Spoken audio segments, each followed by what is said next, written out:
Hi everyone, welcome to another Table Talk. So based on a comment that was left by one of my viewers, and I apologize if I'm not pronouncing your name correctly, Anup Mokashi, he'd asked a question about flight times on one of my particular flying videos. So I wanted to actually discuss my thoughts on, and lessons learned on how I determine my flight times. And it's based essentially, I don't have any sort of telemetry or anything on my transmitters. So it's based essentially on figuring out how long I can fly based on my flying style, my batteries, motors, props, things that I use.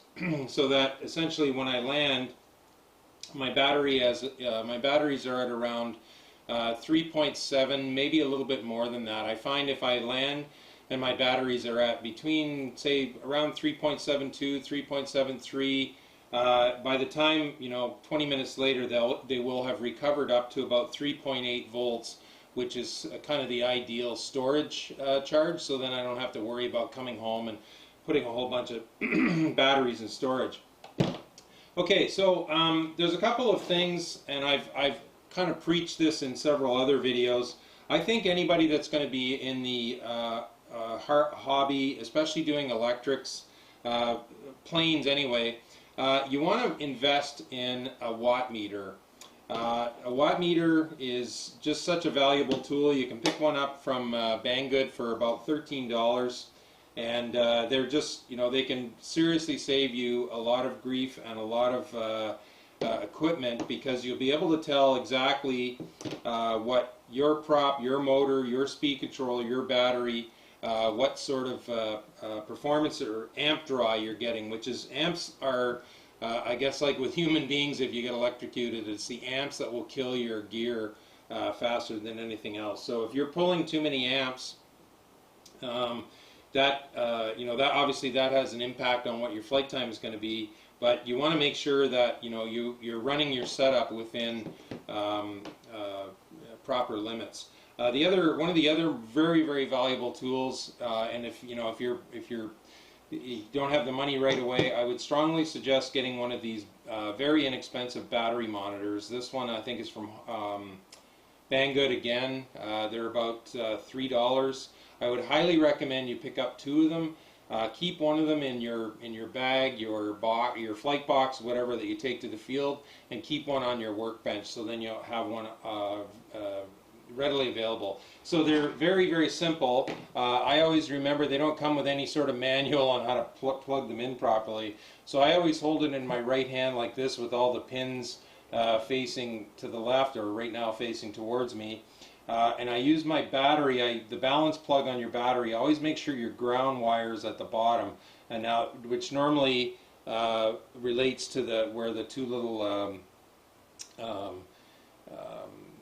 lines are, I guess, that fit into the that plug-in. So essentially, you just plug it in.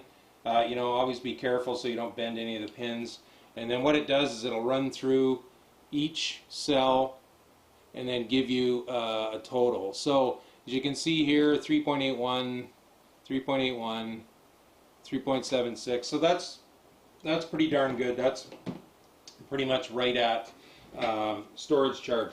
So what you want to do is, the way that I determine things, especially if it's, I fly pretty much all the same motor prop setups now, so I know where my timer needs to be. But let's say you're just getting started off, or you're experimenting with a new motor and a new prop that you've never used before. Obviously, then if you have a watt meter, and you don't need, a watt meter is not going to tell you what the thrust is or anything else, but a watt meter is going to tell you exactly how many amps your prop and motor, speed controller, battery combo, how many amps are being pulled out of your battery, because that obviously makes a difference. The higher the amp draw, the faster you're going to drain the battery. If you think of the battery as a fuel tank, amp-hungry batteries or amp-hungry motors draw the power out of a battery much quicker than a far more efficient one. So so the two main things that are how many amps your system's drawing and the size of your battery. That's going to determine kind of what your flight time is going to be.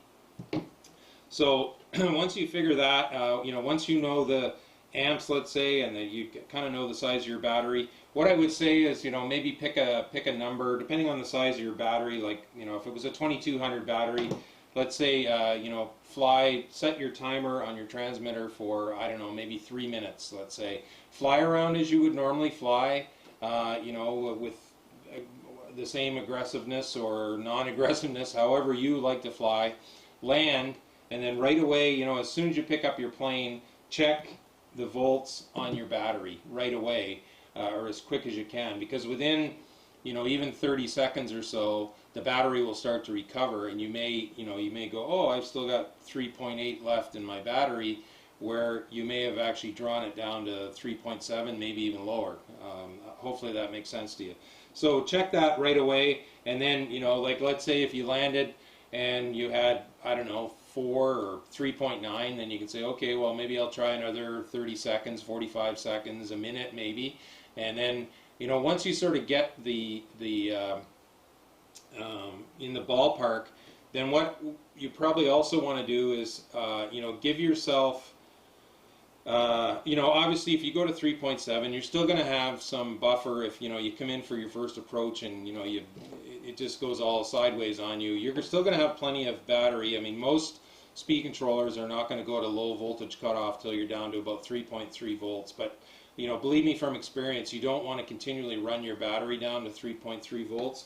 I mean, batteries, for most of us that fly electrics, they're not cheap, and they're perishable. I mean, you're only going to get so many flights out of a battery, and eventually you're going to have to replace it, whereas, motors, speed controllers, props, they could last a very, very, very long time. So, yeah, so if you want to set that up, so like I always probably buffer in about reduce my flight time by maybe what I think I might be able to do by maybe 10 or 15 seconds, just in the event that, I mean, for me, lots of times especially when I'm shooting videos, I'll be like, oh, I think I can squeeze in one more high-speed pass, that I'm not running my battery low, or if you're, again, you want to be able to have enough juice in there that if you come into land and it's not working out, you can do a go-around. So, for an example, for me, it's pretty simple. The quad racing motors that I run right now, they're very amp-hungry motors. So on 3S, they're drawing probably, on the bench, they're drawing in the neighborhood of, mid-40s maybe, let's say. So for a 2200 battery, what I've found is, and again, if you've watched my flight videos, I fly pretty aggressively. I've got a pretty heavy left thumb, excuse me.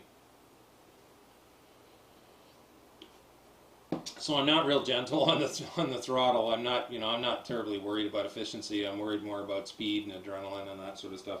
So what I will do on this transmitter is I will set the timer for, I found if I set it for about 3:45, the countdown timer starts to go off around 3:15.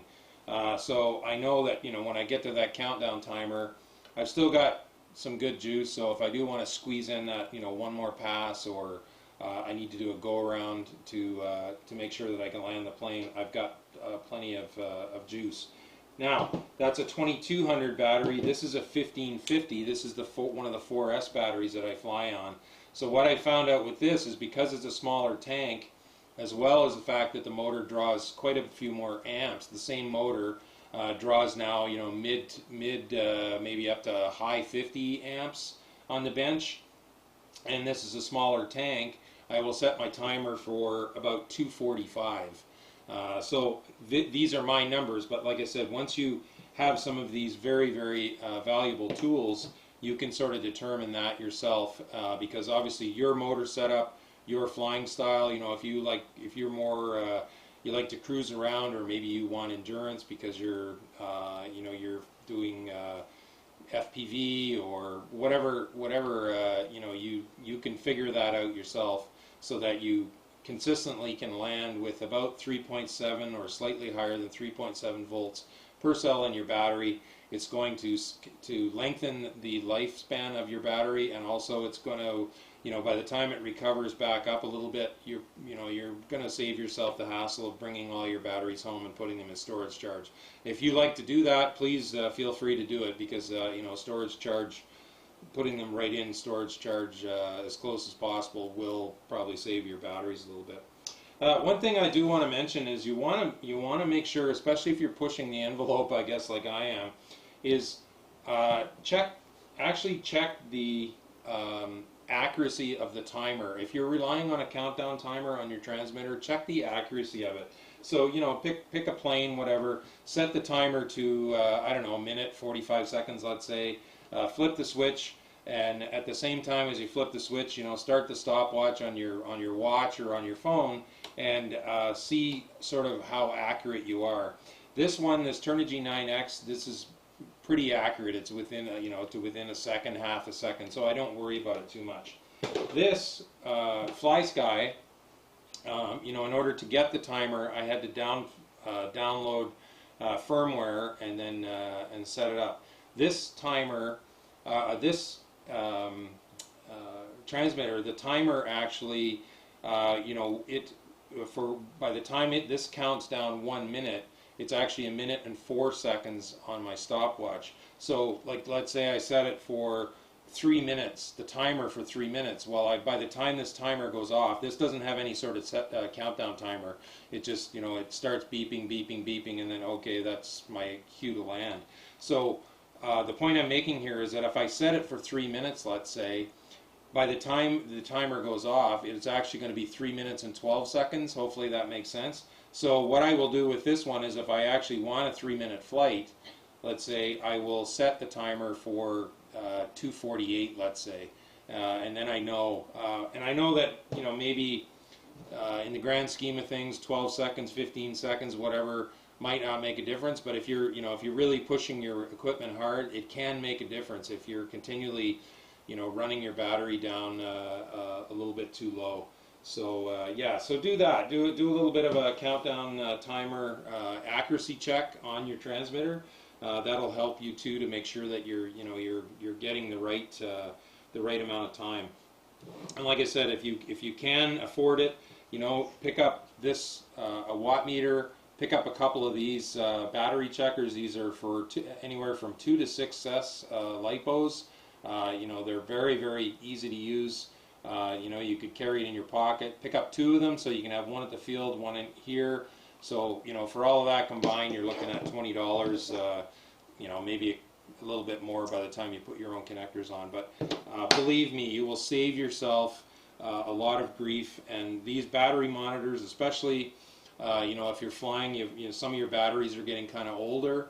You know, you might then need to adjust your flight times a little bit because the batteries are maybe draining a little bit faster, or the cells aren't draining as equally. And these are so great, you know, like I said, if you start to feel like your battery is really sagging in the sky when you come down and land, you know, pop this battery checker on it and see what's happening, and it'll be able to tell you right away. You know, maybe you've got one cell that's discharging a lot faster than the others. So that's a big, very, very inexpensive but very valuable tool to have. I strongly encourage you to get a watt meter and a couple of these battery monitors. So there we go, folks. I hope that helps you understand how I set up, you know, figure out my flying times, or calculate my flight times. And I hope that that's helped you. Thanks again to Anep Mokashi. Again, I apologize if I'm mispronouncing your name, for posing the question and inspiring me to do this video. And I hope it's been helpful to you and to many other viewers. So thanks as always for watching. Thank you for your awesome support to my channel. We're as of today, we're rapidly closing in on 1,000 subscribers. I'm so humbled by that, and very much appreciate those people who have hung with me and those new folks that have just joined. So, blue skies, calm winds to everyone. Park jet noise, the other sound of freedom, baby. Take care.